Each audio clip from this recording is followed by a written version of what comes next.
Assalamualaikum warahmatullahi wabarakatuh. Apa kabar Bapak dan Ibu sekalian? Semoga kita semua sehat dalam lindungan Allah Subhanahu wa taala. Dalam video kali ini saya Wiwi Kurniati, salah satu pamong belajar di SPNF SKB Kabupaten Kaur. Saya akan membantu Bapak dan Ibu dalam belajar mata pelajaran sejarah Indonesia pada materi menjalin persahabatan dunia pada modul ke-14. Baiklah Bapak dan Ibu sekalian, seperti yang sudah saya sampaikan tadi, pada kesempatan kali ini melalui pembelajaran daring kita mempelajari modul tema 14 yaitu menjalin persahabatan dunia. Kita mulai pada pembelajaran unit pertama, berbagi itu indah. Berbagi itu indah. Kata berbagi, tentunya kita akan berbagi dengan orang terdekat kita, contohnya seperti keluarga, sahabat, teman, ataupun tetangga. Yang akan kita bahas di sini yaitu tentang persahabatan atau bersahabat. Bersahabat itu sendiri memiliki arti berkawan, berteman, menyenangkan dalam bergaul ataupun ramah. Perwujudan dari persahabatan yaitu rasa saling bersimpati atau empati untuk membantu apabila ada pihak yang mengalami kesulitan.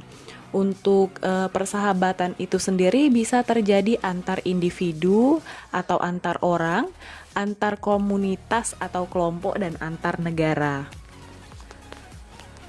Selanjutnya, alasan adanya persahabatan.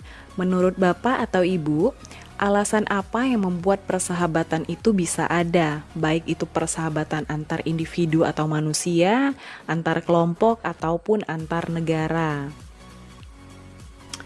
Iya, bisa karena kepentingan bersama, bisa juga saling menguntungkan antar individu ataupun antar kelompok ataupun antar negara.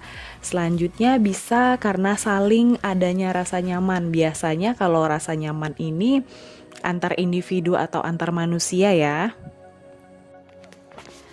Sedangkan untuk dasar pertimbangan dan alasan utama persahabatan antar negara itu yaitu pada aspek politik luar negerinya yang telah ditetapkan oleh pemerintah masing-masing. Selanjutnya, kebijakan politik luar negeri Negara Kesatuan Republik Indonesia. NKRI sejak merdeka sudah menerapkan kebijakan politik luar negeri bebas aktif.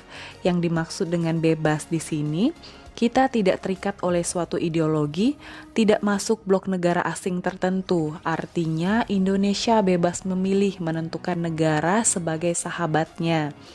Yang kedua, aktif. Kata aktif di sini maksudnya kita Indonesia giat, dinamis atau bergerak dan berkreasi ketika menghadapi kondisi tertentu. Kita manusia bisa juga disebut sebagai makhluk sosial. Artinya kita tidak bisa melakukan semuanya sendiri. Kita membutuhkan satu sama lain. Contohnya dalam kehidupan sehari-hari, kita melakukan aktivitas dengan berinteraksi dengan orang lain. Contohnya kita melakukan kegiatan tolong-menolong, berorganisasi. Contohnya saja dalam kegiatan sekolah kita ini. Adanya pembagian peran seperti ketua kelas, wakil ketua kelas, sekretaris, bendahara, dan lainnya. Yang ketiga, kita melakukan aktivitas gotong royong, saling membantu pekerjaan satu sama lainnya, dan kita juga bertegur sapa satu sama lainnya. Artinya di sini kita tidak bisa melakukan semua pekerjaan itu sendiri. Kita membutuhkan orang lain, membutuhkan kehadiran orang lain. Sama halnya dengan negara. Negara perlu menjalin hubungan dengan bangsa atau negara lainnya. Seperti yang kita ketahui, bahwa syarat berdirinya negara harus ada yang pertama, rakyat, yang kedua, wilayah, yang ketiga, pemerintah yang berdaulat, dan yang keempat, pengakuan dari negara lain. Dan didasarkan pada hukum internasional bahwa salah satu kriteria berdirinya negara merdeka adalah adanya pengakuan dari negara lain.